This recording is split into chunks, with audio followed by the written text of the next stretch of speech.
Un día estaba Jesús enseñando y estaban sentados unos fariseos y maestros de la ley, venidos de todas las aldeas de Galilea, Judea y Jerusalén.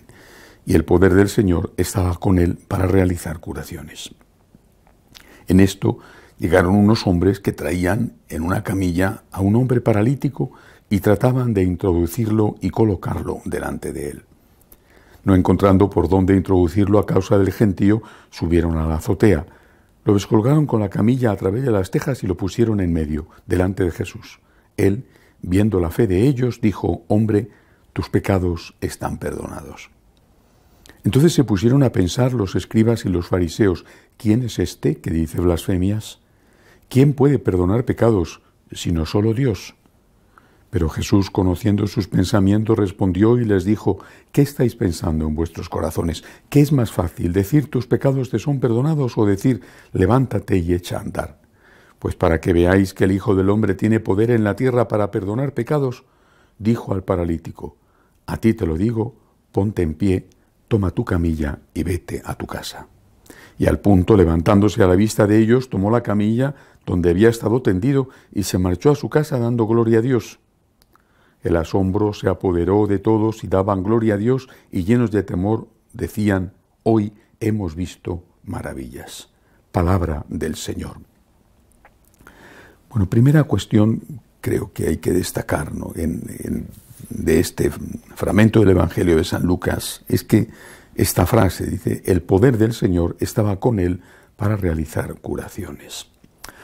Las curaciones, los milagros de Jesús, que no solamente eran curaciones, por ejemplo, la multiplicación de los panes y los peces, los milagros de Jesús eran signos de que el poder del Señor estaba con él.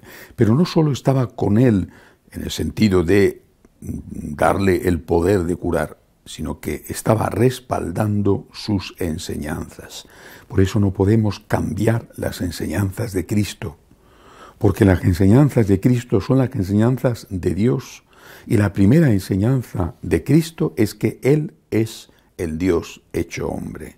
Cambiar las enseñanzas de Dios es el pecado primero, el pecado que cometieron Adán y Eva cuando, comiendo el fruto del árbol de la ciencia del bien y del mal, quisieron hacerse dioses.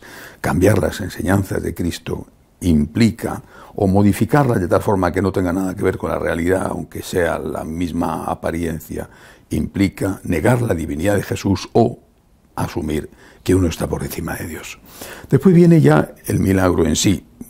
Es muy curioso cómo se produce, ¿no? Me llama la atención que lo descuelgan a través de las tejas. Bueno, no sé yo cómo estaría de contento el dueño de la casa al ver que le destrozaban el tejado. Bueno, debía de ser evidentemente un tejado sencillo, pero aún así, ¿no?, le tuvieron que romper el tejado.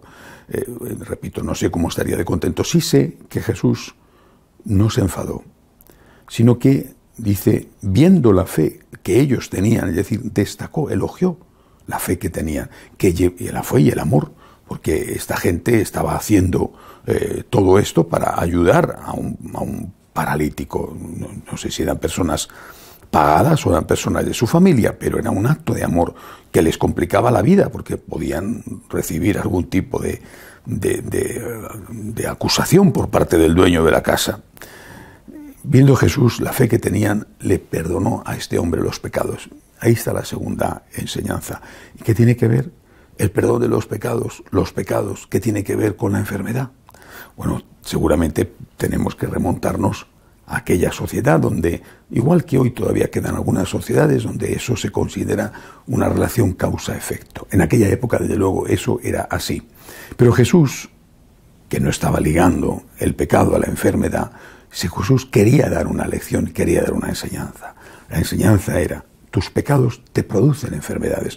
No necesariamente esa de la parálisis te producen enfermedades. De hecho, el pecado te produce la parálisis de no avanzar en tu vida, de no avanzar en la santidad. La ceguera para no ver a las personas que te necesitan. La sordera para no escuchar a las personas que te piden ayuda.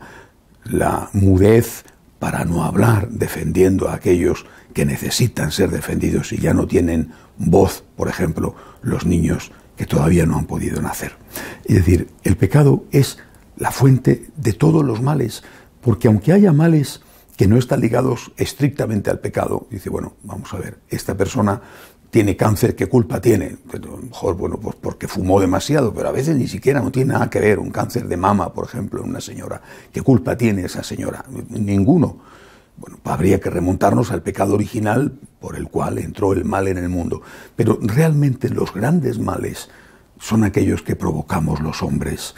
La naturaleza tiene cataclismos, a veces provocan miles de muertos y son efectivamente fuente de gran dolor. Pero los grandes males, la guerra, el hambre, la injusticia, la violencia, los grandes males son los males provocados por nosotros los hombres y por lo tanto provocados por el pecado. La muerte es una cosa natural aunque sea dolorosa, pero un asesinato no es una cosa natural y resulta por eso precisamente todavía mucho más doloroso. Jesús ha venido a perdonar los pecados. Perdonando los pecados nos da la oportunidad de que podamos cambiar. Dándonos esa oportunidad, es decir, una vez que estamos con los pecados perdonados, podemos arrancar de nosotros las consecuencias del pecado, que son el mal que tenemos y que padecemos, o el mal que hacemos y que padecen los demás. Por último, termina este fragmento del Evangelio con este alegato que hace Jesús de su divinidad, porque ellos, los escribas, los fariseos, sus típicos y clásicos enemigos, llegan a una conclusión correcta. ¿Quién puede perdonar pecados sino solo Dios? Jesús hace ese alegato de su divinidad perdonando los pecados y demostrando que perdona los pecados según el criterio de ellos, que estaba unido el pecado estaba unido a la enfermedad, curando la enfermedad del paralítico. Por lo tanto, una vez más, Jesús está diciendo, estoy en medio de vosotros como el Dios hecho hombre. Pidamos perdón al Señor de corazón por nuestros pecados. Lo necesitamos. Convertirnos cada día, aunque no tengamos grandes pecados, pero convertirnos cada día en todo, por ejemplo, en la humildad, en la pureza, en el agradecimiento, como nos enseñó la Virgen. Que así sea.